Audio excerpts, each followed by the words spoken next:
Come on, neighbors. I'm starving. You want to get something to eat?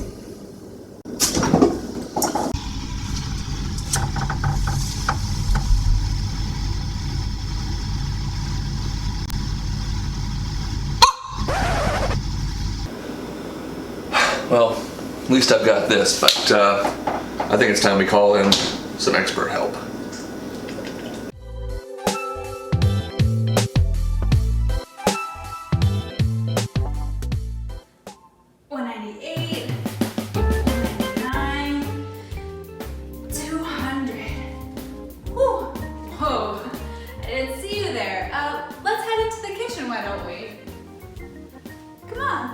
Well, I'm sorry, that was very rude of me not to introduce you all. So, friends, this is Casey. She is both a personal friend and friend of the channel, and she's got a really awesome Instagram account that is more than worth a follow. I'll drop the link in the description down below, but it's at casey.d.fitness.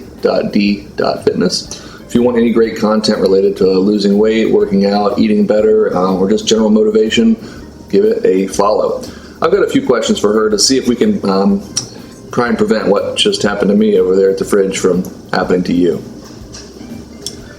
Hey Casey, so obviously, you know, people are going to need things in their fridge and pantry at all times. What are I would say 5 like essential pantry staples or foodstuffs that you just can't live without?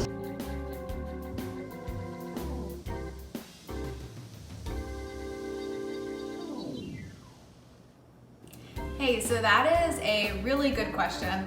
There are a ton of things in my pantry that I keep on hand all the time, but I did manage to pick out 5 to go over today. So the first one over here is gonna be eggs. I always have at least a dozen eggs on hand, as well as the cartoned egg whites. Eggs are super versatile. You can make them in a ton of different dishes. They're cheap, they're easy, they're quick. There's nothing bad about eggs.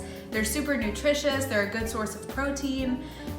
You can boil them. I usually boil about 6 to 7 eggs in the beginning of the week, and I'll eat them throughout the week or cut them up and put them into my salads, which is really good.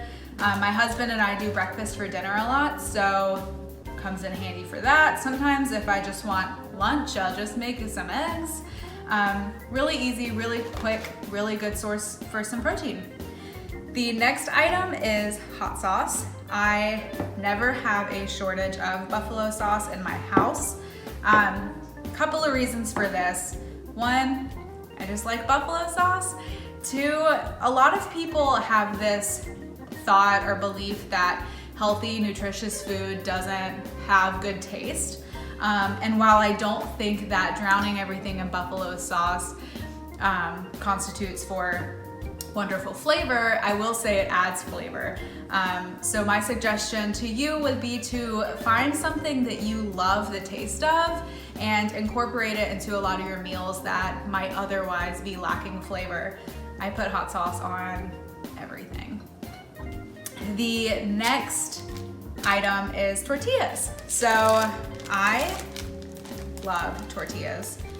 And hear me out, because I feel like they got a bad rep in the health industry. So tortillas are carbs, and a lot of people see carbs as bad, but if you get a nice quality tortilla, it can actually be a really good source of fiber. Not to mention, it's the best vessel for everything. You can make a breakfast burrito out of your eggs and hot sauce. You can make tacos. You can make a turkey wrap. You can make a veggie wrap. You can put literally anything in a tortilla, and it's so good, great source of fiber, and they're just good. All right, next. So the 4th item is frozen veggies. Now, I will say fresh produce is always better than frozen, but let's be honest, we don't always have time to go running back and forth to the grocery store when we decide that we want some vegetables that we don't have on hand. So I always have frozen veggies in my fridge. They're so easy to make. You throw them in the microwave, they make these little steamer bags, and then you just put them with a protein, put them with some rice, and you have dinner. And it's really quick and easy. So important to have them on hand all the time. You never know when you're gonna need them.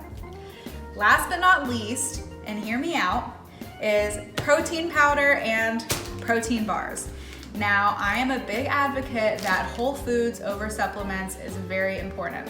However, whole foods do not always get you to the protein counts that you want if you're trying to lose fat and gain muscle, which a lot of people are. So supplements can be a really quick and easy way to get protein in while still keeping your nutrition on track. So I've got a couple of brands here that I really like. I'd make sure to invest in a quality protein, otherwise it can make you feel gross and bloated and whatever. So I use Level 1 protein as well as Atkins and Quest. It's just really convenient. I don't incorporate it too much in my diet, but it is really good to have on hand for those times when you're hangry and you really don't want to make anything and you don't want to eat junk food. So definitely would suggest those. So I think a lot of people in this country have a really unhealthy relationship with food.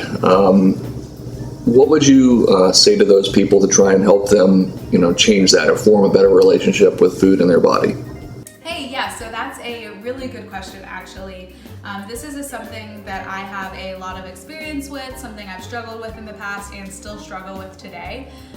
There are two different parts of this that I want to talk about. So the first part is talking about overeating, essentially abusing food, not enjoying it, not recognizing what you're putting in your body.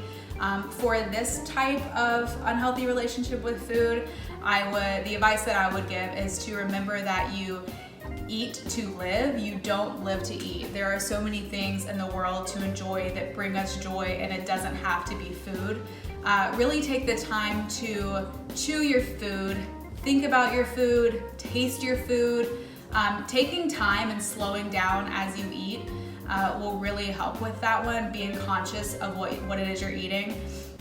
The other type of unhealthy relationship with food, in my opinion, would be the restrictive eater. This can be someone who is like an obsessive dieter. This has been me more so lately than the other type.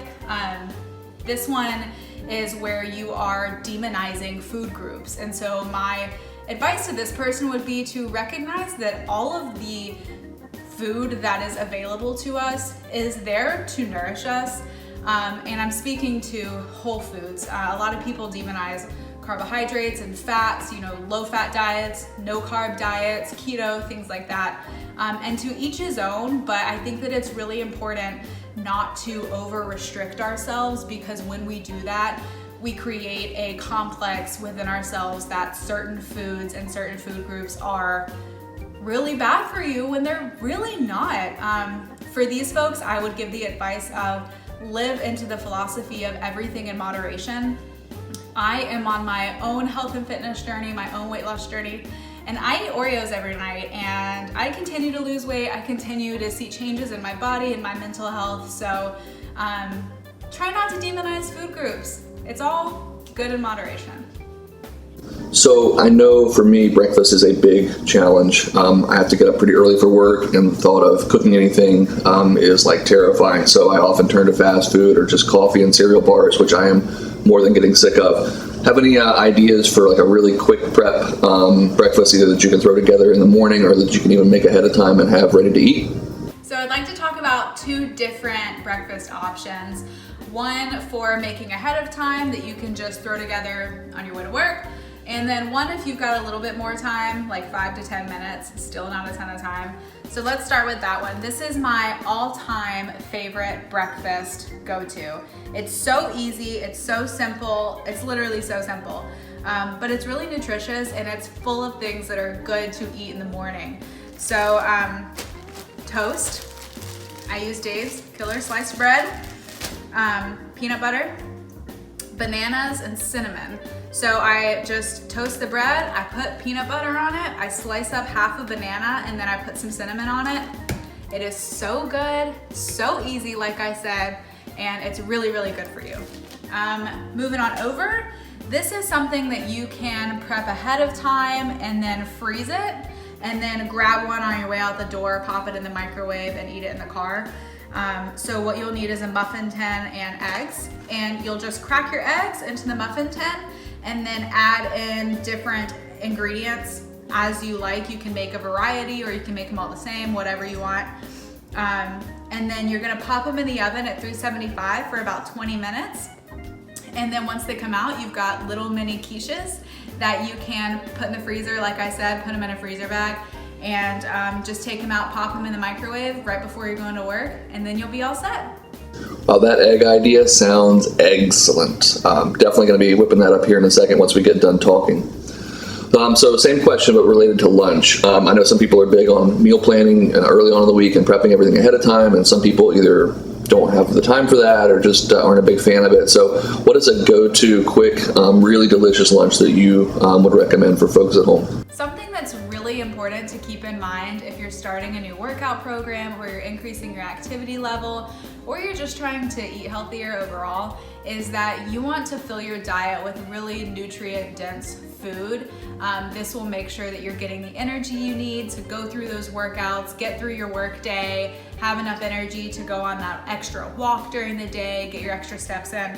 So my go-to favorite lunch to make, and honestly, I can meal prep this and take it to work, but I like it the most when I'm at home, is a turkey burger, or don't pass over veggie burgers. Both are so good. So these are the ones that I use. I get the Butterball turkey burgers. Again, fresh is always better, but let's be honest, it's annoying to have to always have fresh stuff on hand. And we're talking about health and convenience, and this is about as close to fresh as you can get for turkey burgers.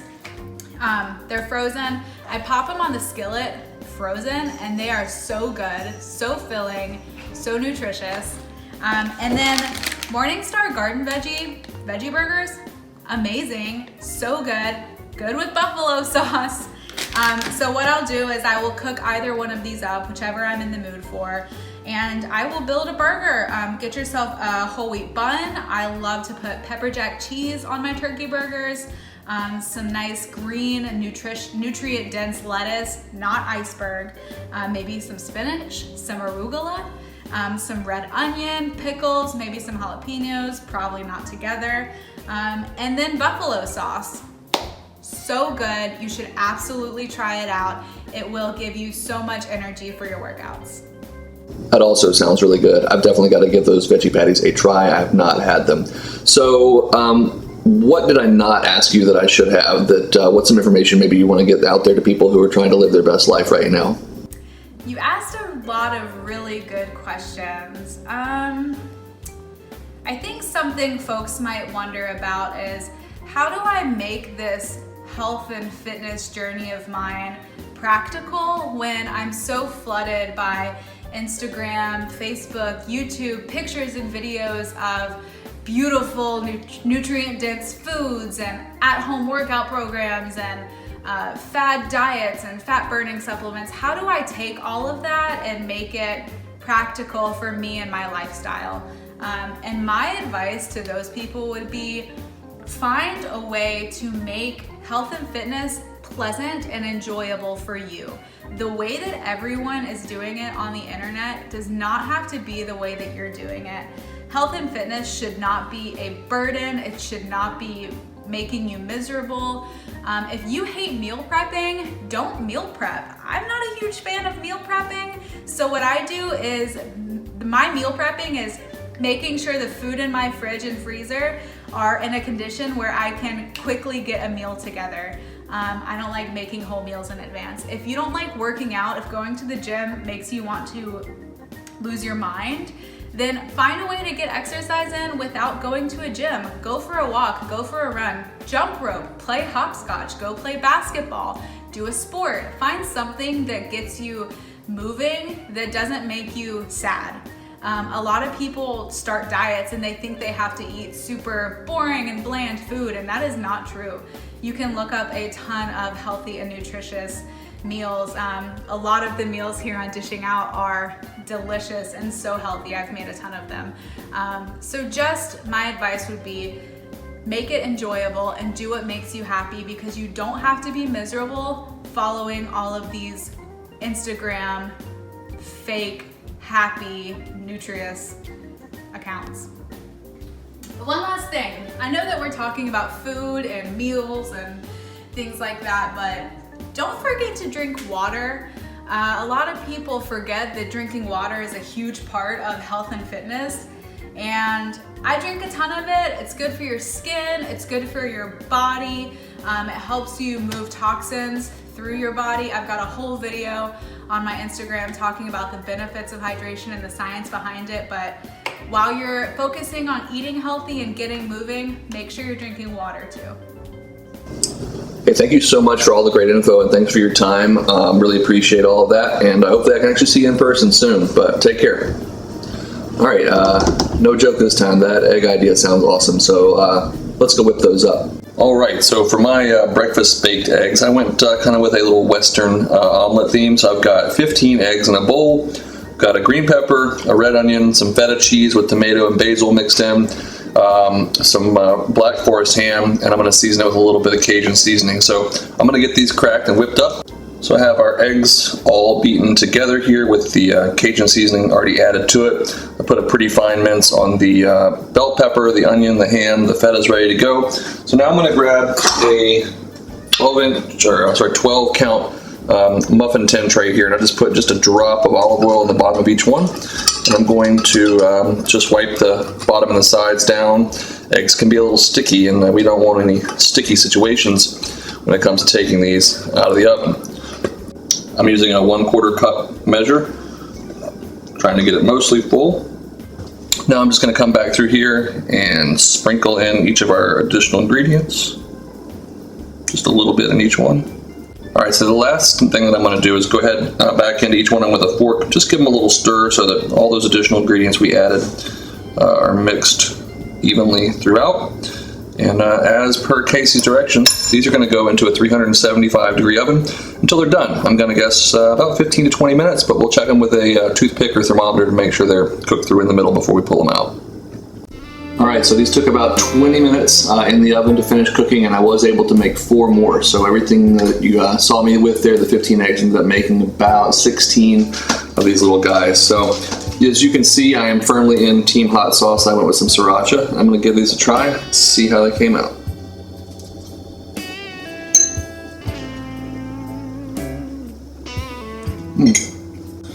Wow, that is awesome. I mean, it really just kind of tastes like a Western omelet. The veggies still have a little bit of bite to them. They're not mushy. The feta is nice and creamy. The eggs are perfectly cooked. Thanks, Casey. This is an awesome idea, as were many of the others that you've shared. Definitely going to be putting this into practice in my own life. And thanks for all the other information that you shared. So, to everyone out there, we appreciate you watching. Hope you have a safe and awesome week. Until I see you again, go make something delicious.